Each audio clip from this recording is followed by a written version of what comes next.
चलिए आपको सीधा ले चलते रोहतक, जहां पर बीजेपी का सम्मान समारोह कार्यक्रम आयोजित किया गया है। वो भी विधायक चुनकर आए हैं। आज इस अवसर पर मैं आप सबका बहुत बहुत अभिनंदन करता हूं। आज के इस अवसर पर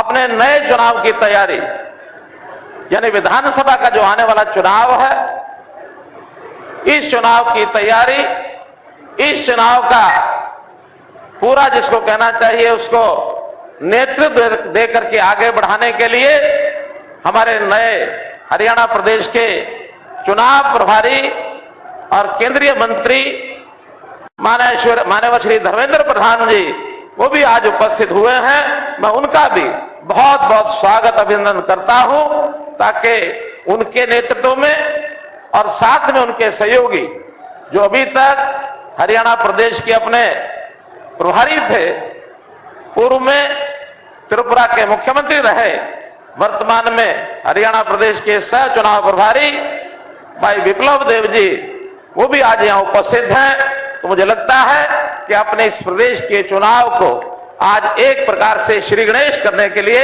आपका जो मार्गदर्शन हमको मिलेगा, आपके जो अनुभवों का लाभ हमको मिलेगा, निश्चित रूप से अपना जो टारगेट है और वो है तीसरी बार, और ये तीसरी बार भारतीय जनता पार्टी की हरियाणा की सरकार बनने पर एक रिकॉर्ड ये कायम होने वाला है कि कभी भी कोई पार्टी तीसरी बार हरियाणा में आज तक कोई सरकार नहीं बना सकी है। और मैं विश्वास से कहता हूं कि आने वाले अक्टूबर में भारतीय जनता पार्टी की हरियाणा की सरकार आप लोगों के बल पर बनेगी। मित्रों, उसके लिए आपको अग्रिम साधुवाद देता हूं। एक रिकॉर्ड तो हमने बना लिया है कि इससे पहले 2004 से 2014 तक जो कांग्रेस की सरकार लगातार 2 टर्म चली थी, उनका जितना टाइम पीरियड था 9.5 साल वो सरकार चली थी। अब उसको अगर दिनों के हिसाब से देखें तो हमने वो रिकॉर्ड 10 जून को उसको पूरा कर लिया है, और आज हम 23 जून को 13 दिन की सरकार से हमारा समय ज्यादा हो गया है।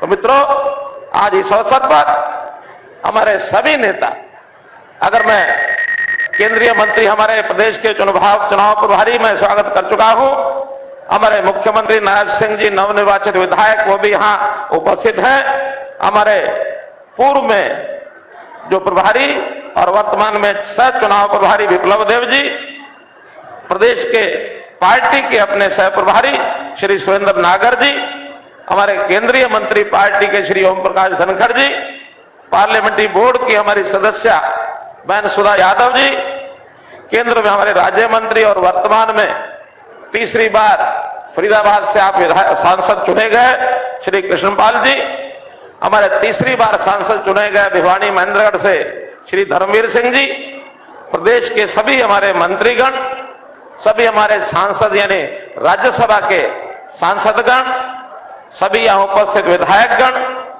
इसी प्रकार हमारे पूर्व में मंत्री रहे कैप्टन अभिमन्यु जी, पार्टी के सभी पदाधिकारी, सभी कार्यकर्ता बंधुओं, सब हमारे पत्रकार छायाकार मित्रों, आज के इस अवसर पर मैं आपका बहुत बहुत अभिनंदन करता हूं।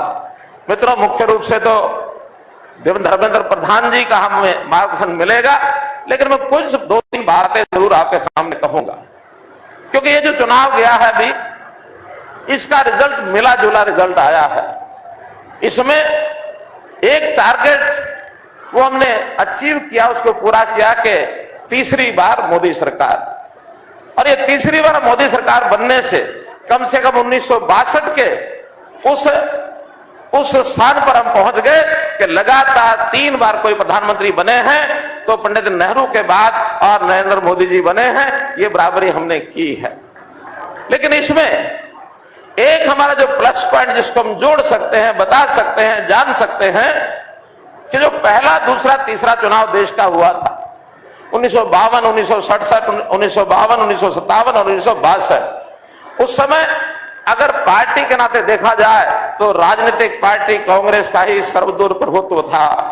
देश की आजादी के बाद बिना चुनाव लड़े उनको देश पर शासन करने का मौका मिल गया था पहली बार। उस समय विपक्ष के नाम से बहुत कम पार्टियां और बहुत कम सीटों का विपक्ष होता था, लेकिन आज देश भर में एक ऐसी पार्टी या ऐसा समूह जो पहले राज कर चुका है, उनके सामने हमने यह चुनाव जीतकर और तीसरी बार अपनी सरकार बनाई है। इस प्रकार का तो शायद भारतीय जनता पार्टी लेड ये जो हमारा एनडीए का ग्रुप है, ये और बहुत बड़ा रिकॉर्ड इसको माना जा सकता है। वरना हमेशा तीसरी बार के चुनाव के सामने चैलेंजेस होते हैं। अब वो चैलेंजेस केंद्र सरकार के आए हैं, तरह तरह के विपक्ष ने हथकंडे अपनाए, बहुत सी अफवाहें फैलाई और हमारे समाज का कुछ हिस्सा उन अफवाहों में और हथकंडों का शिकार हो गया। हमको आगे विधानसभा का जो चुनाव लड़ना है, ऐसा नहीं कि इस समय वो बातें नहीं आएंगी। इस समय हमको सावधानी पूर्वक जो पहले अफवाहें फैलाई गई, जो पहले इस प्रकार के हथकंडे कांग्रेस ने अपनाए, उनसे तो सावधान होना ही होना है। कुछ नई बातें भी वो लेकर के आ सकते हैं। हमने सरकार में पिछले 9.5 साल 10 साल में, हमारे 10 साल होने जा रहे हैं, 10 साल में पर्याप्त हमने काम किए। जैसे हमारे धनखड़ जी ने कहा कि हमने जनता को सहूलत पहुंचाने के लिए टेक्नोलॉजी का पूरा उपयोग किया। हर व्यक्ति का घर बैठे काम होना चाहिए, उसको घर बैठे उसका लाभ मिलना चाहिए, पात्र व्यक्तियों को सबसे पहले मिलना चाहिए। ये नहीं है कि जिसका हाथ लग गया, जिसने मजबूती से पकड़ लिया, उसने हाथ छोड़ा नहीं, गरीब का कभी उसने साथ दिया नहीं, गरीब के साथ अन्याय किया है। ऐसे गरीब लोग जो स्कीमों का, जो इन योजनाओं का लाभ उठाने के लिए आगे बढ़ना चाहता था, उसको आगे से बाहर निकाल करके फेंक दिया। ऐसी जो धींगा मस्ती उस समय होती थी, ऐसा जो भ्रष्टाचार होता था, इन चीजों को हमने काफी हद तक और प्राप्त किया है। ये ठीक है कि बहुत कार्यकर्ता होंगे, जनता के कुछ लोग होंगे जो कहेंगे हमारा ये काम नहीं हुआ, ये नहीं हुआ। सरकारें हैं, काम करने के बाद भी नई नई आवश्यकताएं भी बनती हैं, काम नहीं भी होते होंगे। लेकिन एक बात का हमको ध्यान रखना है कि भारतीय जनता पार्टी जीते अथवा कोई दूसरा दल जीते, इन दोनों में अंतर क्या आएगा? हमारा काम आज हुआ नहीं हुआ, कल होगा, निश्चित होगा, इन बचे हुए 3 महीनों में भी होगा। लेकिन अगर कहीं कांग्रेस की सरकार आती है तो वो धींगा मस्ती, वो भ्रष्टाचार, वो भाई भतीजावाद, वो मुड़ रेवड़ी अपने को दे, जैसे एक कहावत है, उस प्रकार का विषय आज से 10 साल पहले जो सरकार चलती थी, उस विषय को जरूर स्वयं भी ध्यान करना मित्रों, और लोगों को भी ध्यान कराना है। तो इसलिए किस सरकार के समय क्या हुआ, इसकी तुलना करते हुए और हम सब कार्यकर्ताओं को एक जीतने का भाव मन में लेकर इस लिए आगे बढ़ना होगा। हमारी भावना जैसी होगी उसी प्रकार से हम आगे बढ़ेंगे। आज जिस प्रकार की थोड़ी कमी रही, इस कमी को पूरा करने के लिए ये जो कार्यकर्ता वर्ग बैठा है मित्रों, अगर हमने कमर कस ली तो कोई ताकत नहीं है कि तीसरी बार हरियाणा में भारतीय जनता पार्टी की सरकार न आए।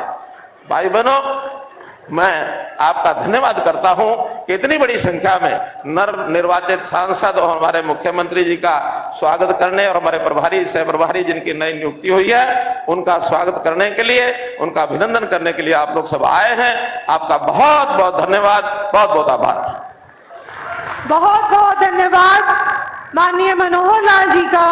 और अब मैं एक बात कहना चाहती हूँ कि लहरों से डरकर नौका पार नहीं होती, लहरों से डरकर नौका पार नहीं होती, कोशिश करने वालों की कभी हार नहीं होती। और ये कोशिश त्रिपुरा में अगर किसी ने करी तो वो हमारे प्रभारी आदरणीय बिप्लब देव जी ने करी। उनके प्रयासों से त्रिपुरा में भारतीय जनता पार्टी की सरकार बनी। पूर्व में राज्य